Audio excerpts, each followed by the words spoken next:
Assalamualaikum warahmatullahi wabarakatuh. Perkenalkan, nama saya Muhammad Fikri Hipi dengan NIM F221232028. Di video kali ini saya akan mempresentasikan sedikit tentang manajemen proyek. Ini adalah tugas untuk UTS mata kuliah manajemen proyek. Langsung saja ke videonya, check it out.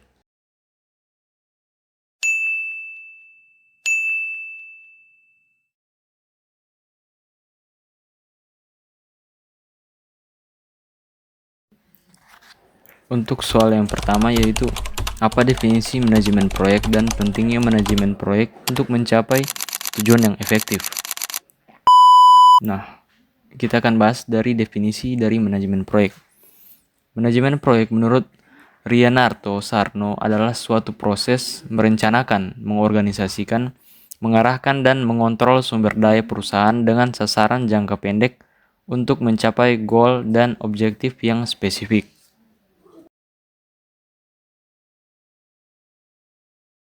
Kemudian untuk pentingnya manajemen proyek untuk mencapai tujuan yang efektif. Di sini ada beberapa poin, yaitu mencapai tujuan proyek yaitu adalah manajemen proyek memastikan proyek berjalan sesuai rencana, tepat waktu, dengan kualitas dan biaya yang ditargetkan.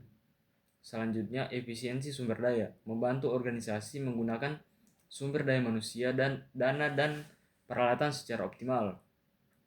Yang ketiga adalah pengelolaan risiko, memungkinkan identifikasi dan mitigasi risiko sejak dini, mengurangi kemungkinan kegagalan proyek.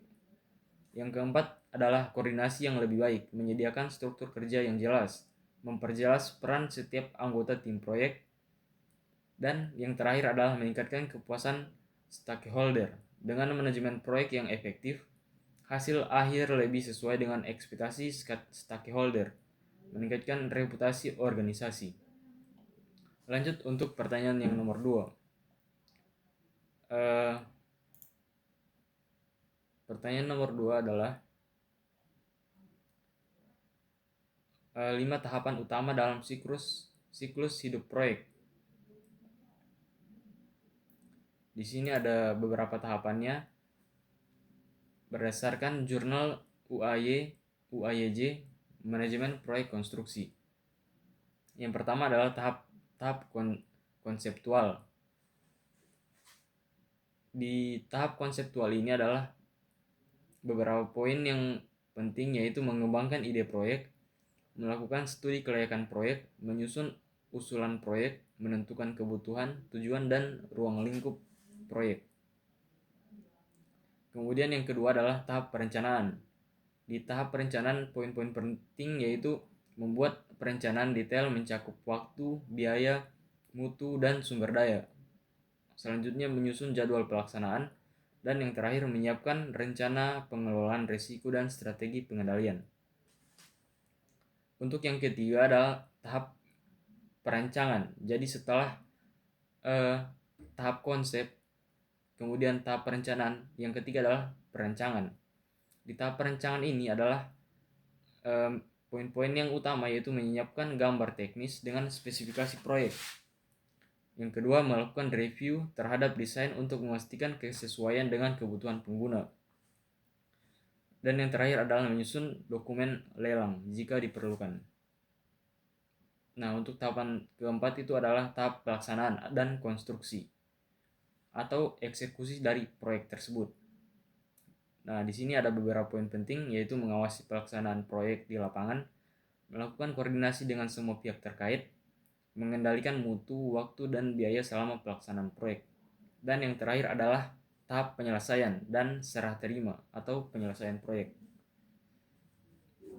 Nah, poin-poin penting di sini yaitu melakukan pemeriksaan akhir hasil pekerjaan, mengurus dokumen administrasi serah terima, menyusun laporan akhir proyek, dan melakukan evaluasi proyek. Selanjutnya nomor 3.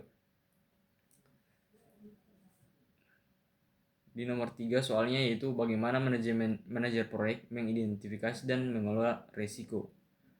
Nah, di sini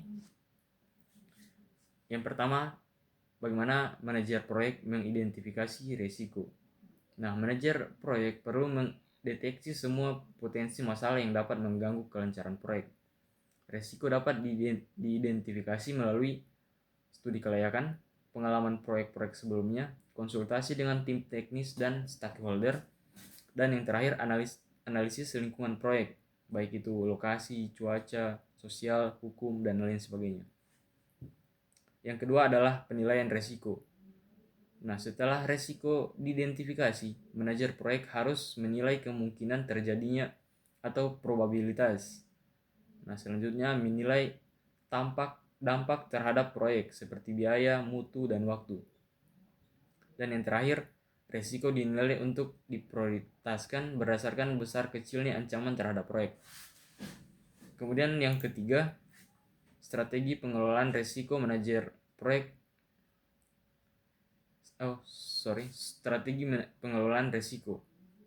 Ada 3 poin di sini, yaitu pencegahan dan mitigasi, transfer resiko, dan penerimaan resiko. Di bagian keempat ada pemantauan dan pengendalian resiko. Resiko harus terus dipantau sepanjang proyek berlangsung. Jika risiko terjadi, harus segera dilakukan tindakan koreksi sesuai rencana pengelolaan risiko. Adapun contoh risiko yang mungkin terjadi dalam proyek konstruksi. Dalam jurnal tersebut, contoh risiko yang sering muncul di proyek konstruksi antara lain keterlambatan material karena keterlambatan pengiriman dari pemasok. Kemudian ada juga faktor cuaca atau cuaca buruk. Biasanya hujan deras yang menyebabkan pekerjaan struktur tertunda. Adapun kegagalan peralatan. Alat berat seperti kren mengalami kerusakan saat pekerjaan berjalan. Itu ada beberapa contoh yang saya berikan. Nomor 4, bagaimana konsep triple constraint, waktu, biaya, dan kualitas mempengaruhi pengelolaan proyek. Jelaskan bagaimana manajer proyek harus menyeimbangkan ketiga elemen tersebut untuk mencapai keberhasilan proyek. Menurut Kersner 2017 dalam bukunya Project Management: A System Approach to Planning, Scheduling, and Controlling menyatakan bahwa sebuah proyek dianggap berhasil jika memenuhi tujuan terkait ruang lingkup atau kualitas, waktu, dan biaya. Setiap penyimpangan dari salah satu batasan ini akan mempengaruhi yang lainnya. Nah, pengaruh triple constraint dalam pengelolaan proyek. Saya beri contoh, jika ingin mempercepat waktu penyelesaian, mungkin akan membutuhkan biaya tambahan seperti lembur, penambahan pekerja. Otomatis, jika kita ingin mempercepat penyelesaian suatu proyek, kita membutuhkan biaya tambahan dan berisiko menurunkan kualitas jika tidak dikelola dengan baik. Manajemen proyek harus mengatur ketiga aspek ini secara seimbang agar tujuan proyek tercapai sesuai rencana. Nah, bagaimana manajer proyek menyeimbangkan waktu, biaya, dan kualitas? Yang pertama, perencanaan awal yang akurat. Kemudian, pengendalian ketat selama pelaksanaan. Yang ketiga, manajemen perubahan yang terstruktur. Keempat, komunikasi yang efektif. Yang kelima, pengelolaan risiko. Oke, selanjutnya nomor 5. Jelaskan peran penting pemangku kepentingan atau stakeholder dalam sebuah proyek. Bagaimana manajer proyek dapat mengidentifikasi dan mengelola harapan pemangku kepentingan agar proyek berjalan sesuai rencana. Baik, pemangku kepentingan adalah individu atau kelompok yang memiliki kepentingan dalam proyek. Mereka dapat mempengaruhi atau dipengaruhi oleh proyek tersebut. Menurut Freeman 1984. Identifikasi pemangku kepentingan. Langkah pertama adalah mengidentifikasi semua pemangku kepentingan yang terlibat dalam proyek, baik internal maupun eksternal. Ini meliputi pelanggan, tim proyek, sponsor, pemerintah, dan pihak terkait lainnya. Yang kedua, analisis kebutuhan dan harapan. Setelah pemangku kepentingan diidentifikasi, manajer proyek perlu menganalisis kebutuhan dan harapan mereka. Hal ini bisa dilakukan melalui wawancara, survei, diskusi secara langsung untuk memahami ekspektasi yang berbeda. Yang ketiga, komunikasi yang teratur dan jelas. Manajer proyek perlu menjalin komunikasi yang terbuka dan jelas dengan semua pemangku kepentingan. Ini termasuk pembaruan status proyek secara berkala. Yang keempat, manajemen ekspektasi. Pemangku kepentingan mungkin memiliki harapan yang tidak realistis atau berubah seiring berjalannya waktu. Manajer proyek harus mengelola ekspektasi mereka dengan cara mengedukasi pemangku kepentingan tentang keterbatasan proyek dan menetapkan tujuan yang realistis. Yang kelima, dokumentasi dan pengendalian perubahan. Setiap perubahan yang diminta oleh pemangku kepentingan harus dicatat dan dianalisis dampaknya terhadap proyek. Manajer proyek harus memastikan bahwa perubahan tersebut disetujui dan dipahami oleh semua pihak yang terlibat. Yang keenam dan terakhir, penyelesaian konflik. Konflik bisa muncul antara berbagai pemangku kepentingan dengan harapan yang berbeda. Manajer proyek harus memiliki keterampilan dalam menyelesaikan konflik dan memastikan bahwa proyek tetap berjalan sesuai rencana. Oke, yang keenam adalah proyek dapat mengalami perubahan yang tidak terduga, baik dari segi waktu, biaya maupun skop. Jelaskan bagaimana manajer proyek sebaiknya mengelola perubahan ini melalui proses manajemen perubahan proyek atau change management.